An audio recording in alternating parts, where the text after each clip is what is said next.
வந்து நான் ஒயர் 2.25 அடி எடுத்திருக்கிறேன். 2.25ல் 8 ப்ளூ 4 எல்லோ எடுத்திருக்கிறேன். ஃபஸ்ட்டு நம்ம மூடி பின்ன போகிறோம். இப்போ பாருங்கள், கைப்பிடியும் போட்டு சொருகிட்டேன். இந்தளவு மூடி நல்லா வந்திருக்கு. இங்கே தென்னங்குச்சி கூட உள்ளே சொருகிக்கிடலாம். அதுக்கப்புறம் பாக்ஸ் எப்படி பின்னுறது அடிப்பக்கம் அப்படிங்கிறத காட்டுறேன். இப்போ பாக்ஸ் எப்படி பின்னுறது அடிப்பக்கம் அப்படிங்கிறத காட்டுறேன். இப்போ மூடி வச்சு நான் காட்டுறேன். இப்போ கரெக்டாக இருக்குது. ஒன்றும் இப்போ இது ரெண்டாக பிரிஞ்சு தான் இருக்கும். எனிப்படி நாட் போட்ட உடனே ஜாயிண்ட் ஆயிரும். இப்படியே நான் சுற்றிலும் இன்னும் கொஞ்சம் உங்களுக்கு பின்னிட்டு இந்த பாக்ஸை காட்டுறேன்.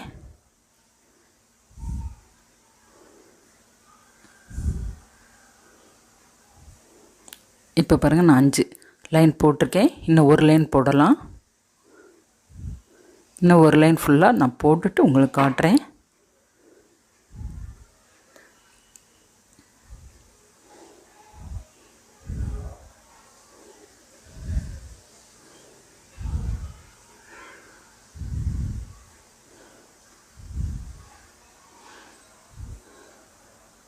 இப்போ இந்த பாக்ஸ் போடுறதுக்கு நான் 6 லைன் போட்டிருக்கேன். இந்த அளவு போதும். ரன்னிங் வரையும் கட் பண்ணி நான் சொருகிட்டேன்.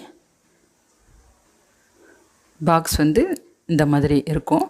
அதுலேயும் நம்ம 3வது முடிச்சில் நம்ம நார்மல் நாட் கூடைக்கு சொருகிற மாதிரி சொருகிடலாம். நான் சொருகிட்டு உங்களுக்கு காட்டுறேன். நீங்கள் அடிப்பக்கம் தென்னங்குச்சி சொருகணுன்னாலும் நீங்கள் சொருகிக்கிடுங்க. அது இன்னும் கொஞ்சம் ஸ்ட்ராங்காக இருக்கும். இப்போ பாருங்கள், எல்லாத்தையுமே சொருகி நான் கட் பண்ணிட்டேன். பாக்ஸ் வந்து இந்த மாதிரி இருக்கும். இப்போ இந்த மூடி நம்ம பின்ன மூடி எடுத்து நம்ம இந்த பாக்ஸை மூடி பார்க்கலாம்.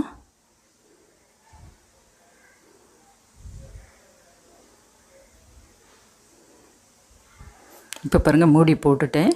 நல்லா கரெக்டாக இருக்குது. கைப்பிடியை பிடிச்சு நம்ம தூக்கும்போதும் கூட பாக்ஸு கீழே விழாது. அந்தளவுக்கு டைட்டாக இருக்குது. இப்போ பாருங்கள், ஓப்பன் பண்ணி காட்டுறேன். ரொம்ப நல்லா வந்திருக்கு. எனக்கு ரொம்ப இந்த பாக்ஸ் பிடிச்சிருக்கு. உங்களுக்கு பிடிச்சிருந்தால் லைக் பண்ணுங்கள், கமெண்ட் பண்ணுங்கள், ஷேர் பண்ணுங்கள். இந்த மாதிரி நீங்களும் பின்னி பார்த்துட்டு எப்படி இருந்துச்சு அப்படிங்கிறத கமெண்டில் சொல்லுங்கள். சப்ஸ்கிரைப் பண்ணுங்கள். தேங்க்ஸ் ஃபார் வாட்சிங்.